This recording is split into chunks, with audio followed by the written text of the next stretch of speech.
Mayoritas bangsa Arab memeluk agama paganisme.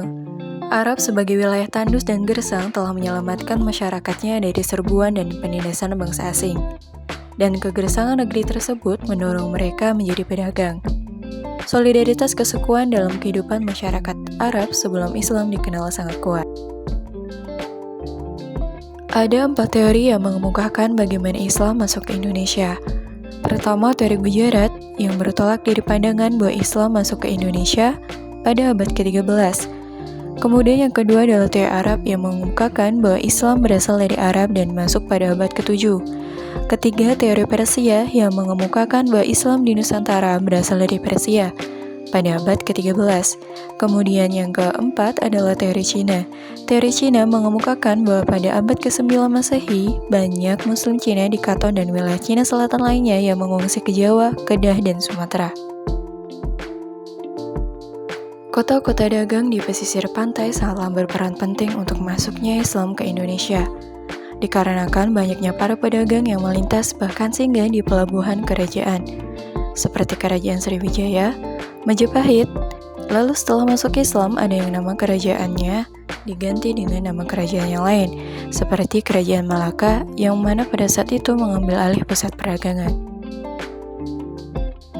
Beberapa kerajaan Islam yang berdiri sebelum penjajahan Belanda, diantaranya kerajaan yang berdiri di wilayah Sumatera, yaitu Kerajaan Perlak, Kerajaan Samudra Pasai, Kerajaan Aceh Darussalam, Kerajaan Siak, Kerajaan Palembang.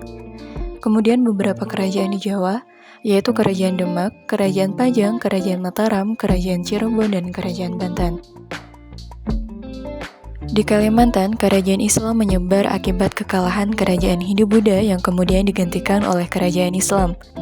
Salah satu pangeran yang berjasa dalam penyebaran kerajaan Islam di Kalimantan ialah Pangeran Samudra.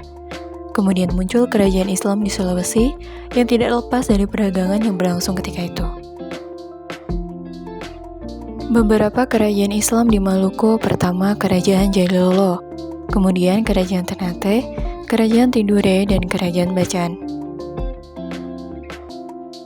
Wali Songo dipercaya sebagai peletak batu pertama Islam di Pulau Jawa. Para wali Songo dalam melakukan aktivitas dakwahnya antara lain sangat memperhitungkan wilayah strategis. Beranjak dari sinilah, para wali Songo yang dikenal jumlahnya ada 9 orang tersebut melakukan pemilihan wilayah dakwahnya. Tipologi kerajaan Nusantara mencangkup banyak kerajaan yang berbeda-beda, dengan kebudayaan dan sistem pemerintahan yang beragam, yang dapat digolongkan menjadi beberapa kategori. Yang pertama berdasarkan wilayah kekuasaan, kemudian berdasarkan agama, dan yang ketiga adalah berdasarkan sumber kekuasaan. Konflik yang tengah berlangsung di suatu wilayah baik vertikal maupun horizontal telah menimbulkan gangguan terhadap ketahanan suatu sistem masyarakat. Indonesia memiliki potensi konflik cukup laten, jika tidak dikelola secara bijak dapat menimbulkan disintegrasi. Penjajahan yang dilakukan oleh bangsa asing, terutama Belanda dan Jepang, pastilah mempunyai corak atau gaya penjajahan yang berbeda. Maka kondisi yang dialami oleh umat Islam di Indonesia pada saat itu juga berbeda-beda. Adapun kondisi umat Islam pasca kemerdekaan Indonesia tentulah mengalami kemakmuran dan kemajuan. Dalam sejarah Islam sebelum munculnya aliran tasawuf, terlebih dahulu muncul aliran zuhud pada abad ke-1. Pada abad ke-1, lahirlah Hasan Basri, seorang zahid pertama yang termasyhur dalam sejarah tasawuf. Ajaran Hasan Basri yang pertama adalah khauf dan roja, mempertebal takut dan harap kepada Tuhan. Peninggalan-peninggalan Islam seperti masjid, keraton, dan makam merupakan bagian penting dari warisan agama Islam di Indonesia.